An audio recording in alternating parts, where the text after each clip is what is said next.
So today the conditions we were faced with here, we had a really low flow here, 285 CFS coming out of the reservoir. That's really low water conditions for us no matter what time of the year. Now that combined with the winter fishing in a bright sky, bright sunny bluebird sky, we were faced with some really challenging conditions. We found our best luck was to downsize both the size of our baits and the size of our line. By slimming down the tackle, we were able to, pull some biters out of some of the holes where we knew there were fish sitting there. It was just about persistence and, really working the spots, changing up baits, working them and working them. And then when they did bite, we had to capitalize on those opportunities. I think all said and done, we landed 4, really nice fish today here on the Salmon River. I know I lost another one myself that, just pulled it down quick. I felt a few head shakes and he got away. But I mean, we didn't kill him today. We worked really hard for each bite. With the conditions we had and the fish that we got today, I have to say it was a successful winter trip. We're not gonna always fill the boat with them here on the Salmon River, but if you have good bait, you really work hard, you fish the spots where they're wintering, and you really grind away at them this time of the year, have confidence in what you're fishing, you're gonna put some really quality fish in the net. The Salmon River, there's fish here every day. It's just about how you're gonna finagle them out of the spots where they're living. Here we are fishing the Salmon River, last day of January. Finally hooked one here. Beautiful weather out here today, guys. Beautiful weather. Mike, you ever used one of those nets before? I'm used to seeing you with the trout net. I'll make sure I knock it off. Guys, I want to show you something. Okay, take a look. We're in one of the most popular holes on the Salmon River in New York. Take a look. 1, 2 guys, and us. Doesn't happen often. I told Steven here if he catches a good one today, Delmonico's tonight on me. See what happens. Oh my God, Steven, look at that one. Yes, sir. Anything you want on the menu at Delmonico's. Look at that beautiful fish. That's a good one. Yeah. An absolutely beautiful Salmon River Steelhead. This is a big, long male here. This is a really nice fish for this time of the year. Big male. He's ready to send him back and get him on his way. Here we are, still fishing here upriver, working hard for every bite through here today. It's a jig with some Steelhead fire gel on it. Just changing up, new baits, change. It's been the story of the game today. It's not as little as you thought. No, it's playing coy at the beginning.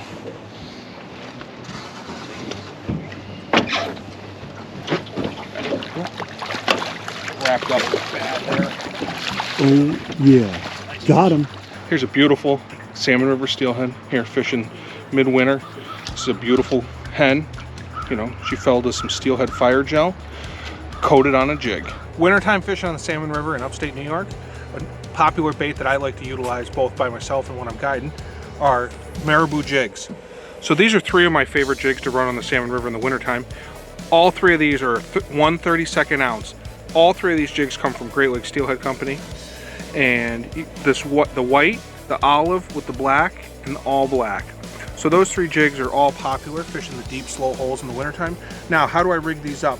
Typically, because they have a lead head on them, you don't need quite as long of a length from your float to the hook.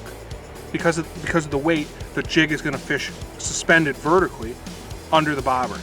Therefore, you can fish a little bit shorter line than you would if you're utilizing a bead or an egg sac. Now, things that I like to do to add a little scent in the wintertime to my jigs would be Steelhead fire gel, and sometimes even tipping the jig with a waxworm. I'm going to show you how I do both of those things on one of these jigs just so you have a better idea of how we fish here in the winter. So when I'm using the waxworms, I'll take 1 or 2 and just run them on the hook here, like that. And it gives just your jig just a little bit of scent and smell down in the hole for the steelhead this time of the year when they're down deep in the hole. Now, if we're going to apply fire gel to this, I don't want to put fire gel on the material. I want to keep this moving with as much action as possible. So I'll just take the fire gel and either put it on my finger or dip the jig directly in the fire gel. If I'm going to put it on my finger, don't be afraid. Get a nice amount here. Put it right on the lead head. Now, that will stay on there, cast after cast after cast. You'll still see the jig with the fire gel on it after, you know, 20, 30, or even more casts sometimes. But utilizing, you know, marabou jigs from Great Lakes Steelhead Company in the wintertime, either tipped with wax worms or with steelhead fire gel, provide great fishing opportunity as a nice change of pace when you're fishing the winter holes on the Salmon River. Holy, he's way up there now. Whoop.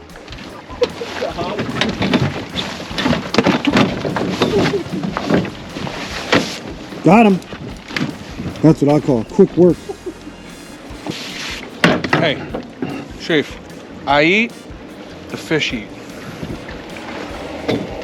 Maybe it was one of like He's feisty. He's the feistiest one. I had to feed it under the anchor rope. Oh, that's a big thing to happen. Uh-oh, he's in the sticks. He's in the stick. Get him over there. Come on in. Here he comes. Got him. Steaming. Not the biggest one, but we'll take him. Slow day, tough conditions, but trout eggs tied in white Atlas Mike's mesh with the brand new fire hook. That was a size 12 there. Man, new products always keep working here.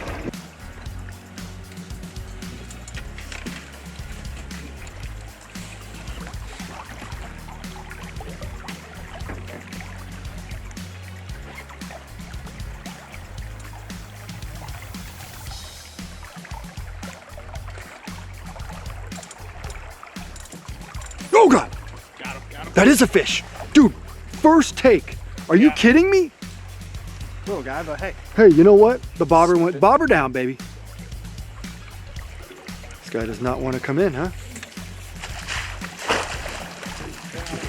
Scrappy fish right there. And the proof is in the pudding. Look at that. So we're fishing here on the Salmon River in upstate New York. One of the staple things that we do here in the Great Lakes, and especially on the Salmon River, which is unique here versus a lot of other places, is that we're float fishing here using egg sacs or spawn sacs. Typically in other places, especially on the West Coast, they're using skein eggs or, you know, a corky or beads. Not that we don't fish beads here, but on the Salmon River we fish a lot of egg sacs. So I'm just going to give you a quick rundown of how I like to run my egg sacs here on the Salmon River. So we're fishing a float here. This is a Hero Drifter float. It's a custom float. 4 grams. Wintertime I like to fish real light line and drop down. So I have a series of split shot here down to a swivel. This is a size 10 Spro swivel. From there we're running a 6-pound fluorocarbon leader to the new fire hook. Now the fire hooks come 8s, 10s, 12s, and 14s. This is a size 12. This hook has been working great for us here. We've had to pull them out of some really healthy cover today and had great success. As you can see, we just landed and released a fish on this hook, a nice fish, and that hook's in perfect condition. Hasn't bent out at all. The nice thing about this hook is that it has a straight eye. The straight eye hook is an advantage versus an up eye hook because you don't have to snell the hook on there. Because with this straight eye hook, when you're pulling on the hook, you're getting a straight pull on the shank of the hook versus an up eye hook. So here we have 2 different kinds of egg sacs we've been fishing today. We have some boraxo fire steelhead eggs tied in Atlas Mike's netting. I'm using the 4 major colors, 5 colors I guess: white, blue, chartreuse, pink, peach, and a little bit of red. I'll go through the colors here in just a second, but I'm going to show you my other bait here. These are Pautzke premium trout eggs tied in the same colors of mesh. Here, as you can see, they're actually pretty hard to distinguish which one is which when you compare these 2 eggs side by side. They have a very, very similar look when tied in the mesh. So, just talking about the colors we're going to use. This is a unique color here. Upstate New York Salmon River, blue. If it weren't for here, I don't think Atlas would still have blue in the lineup. But blue is a staple in the Salmon River because of the color of our water. We have very clear to slightly tannic colored water. Tannic meaning iced tea colored.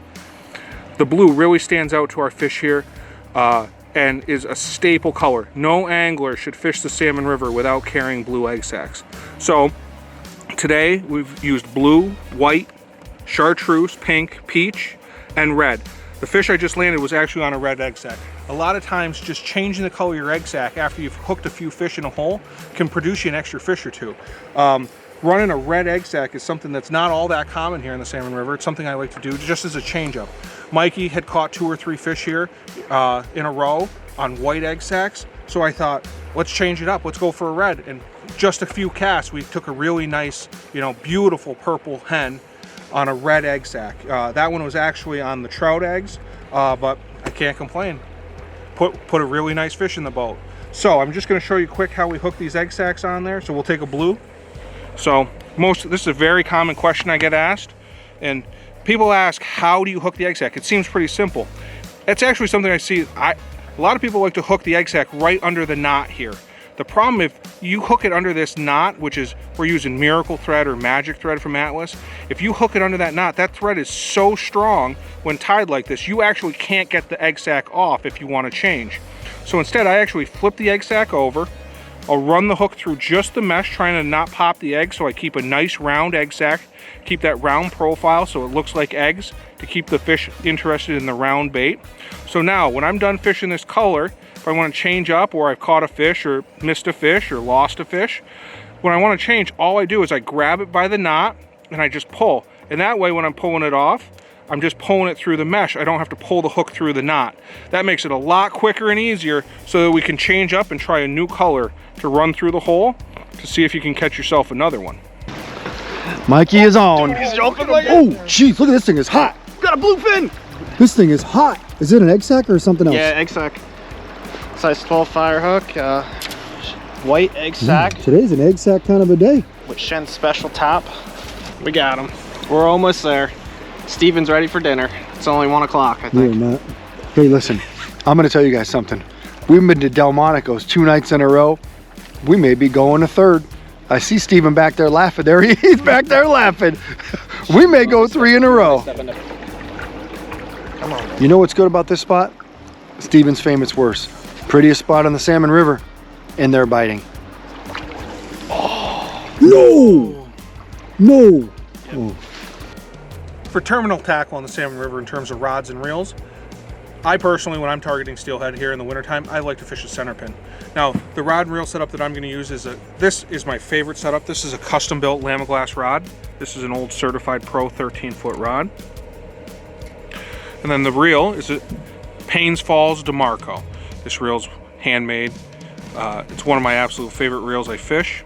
Now, in terms of what rod you want to use, rod's a personal preference.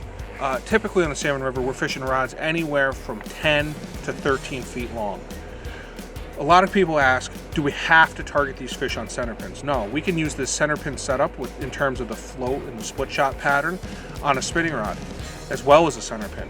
So you don't have to utilize a center pin. It's just how we choose to fish, how I like to fish in the dead of winter. It is a little bit more complicated in terms of casting and also fish fighting, but you get a much smoother drift due to the ability of the reel to free spool on the bearings. For line on the Salmon River, I choose to run P-line CXX 8-pound test in moss green.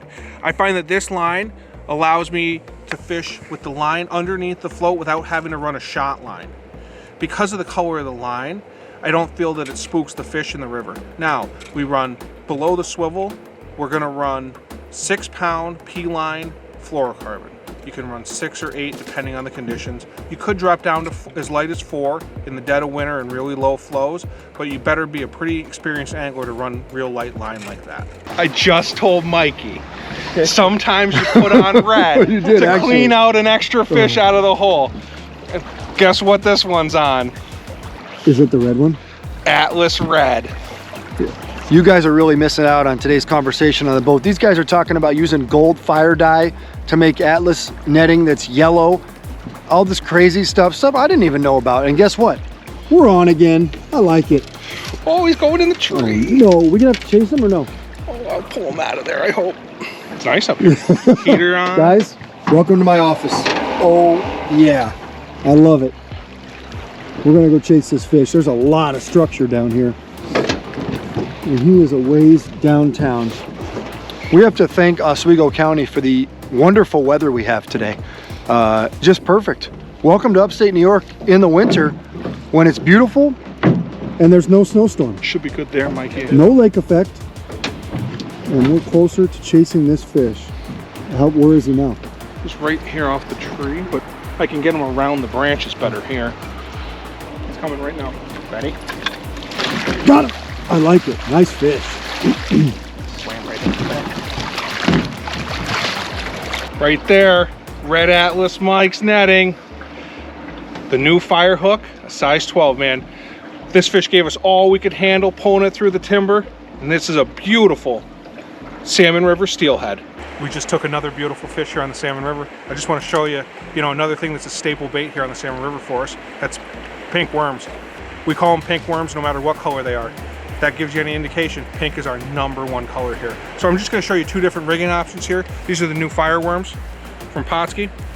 That fish came on a jig head, 1/64th ounce jig head with a fireworm.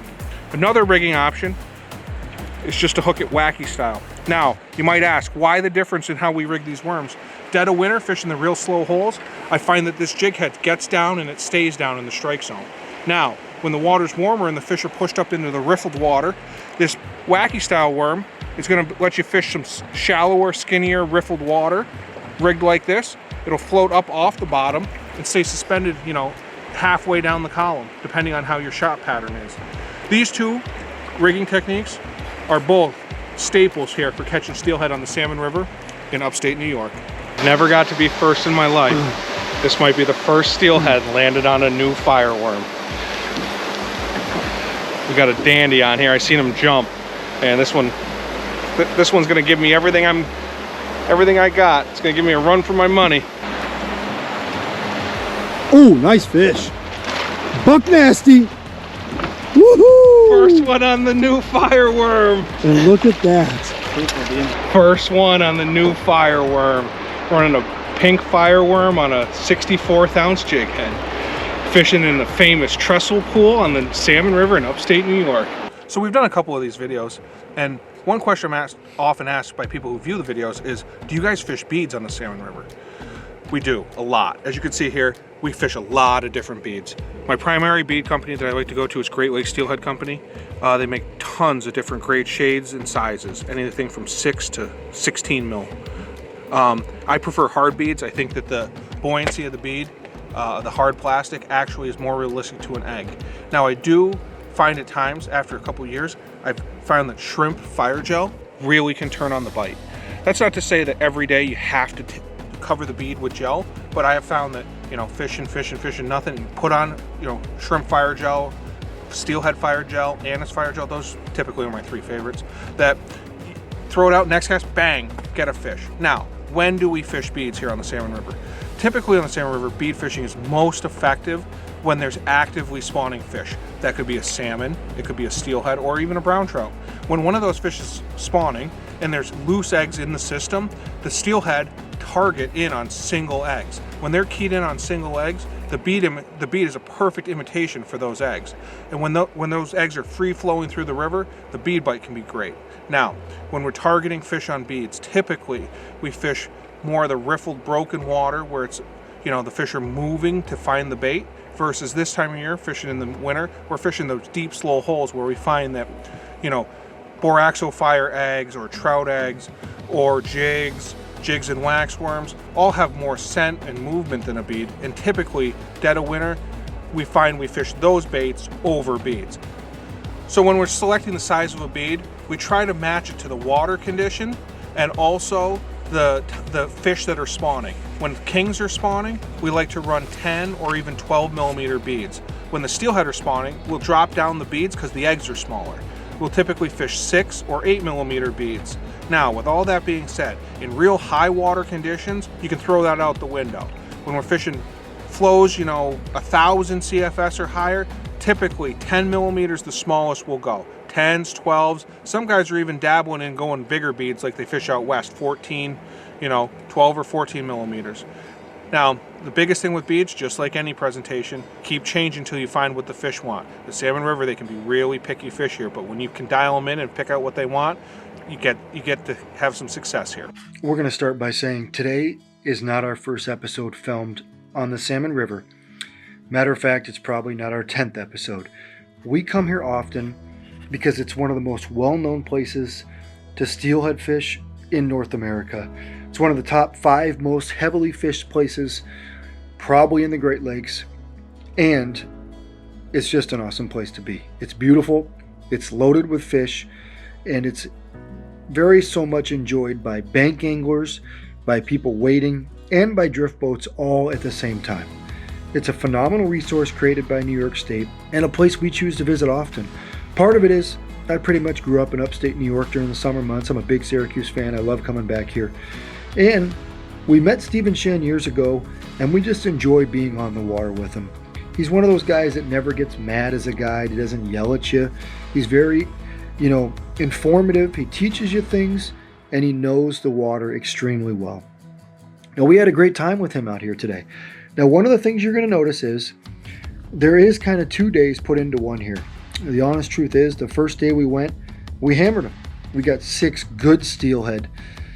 2 of them you're going to see on this video. There's a big buck here, caught by Steven when it's real sunny out, and Mikey also caught one and a bobber down.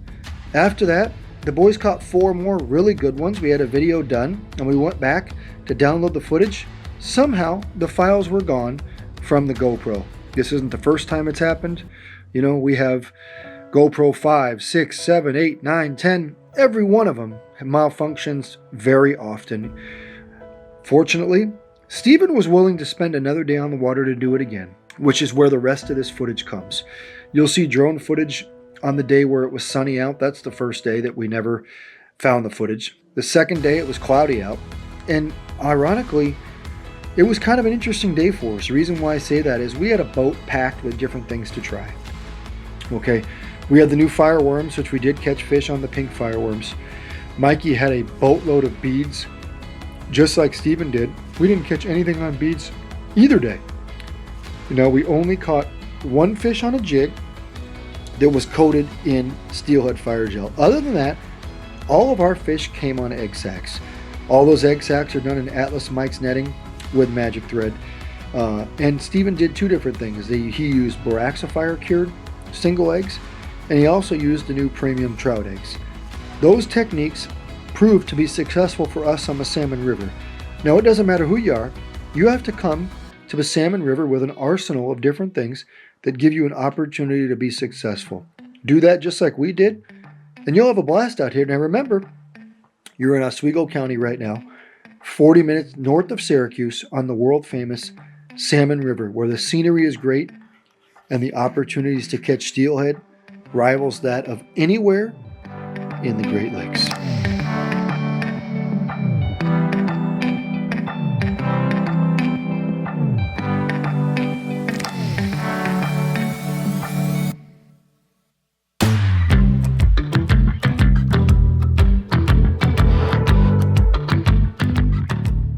Pautzke products are available at sporting goods stores near you. If you can't find the specific color, size that you want, make sure to go to Pautzke.com. And as a thank you for watching Pautzke Outdoors, we're going to show you a coupon code to be used for 10% off your next order.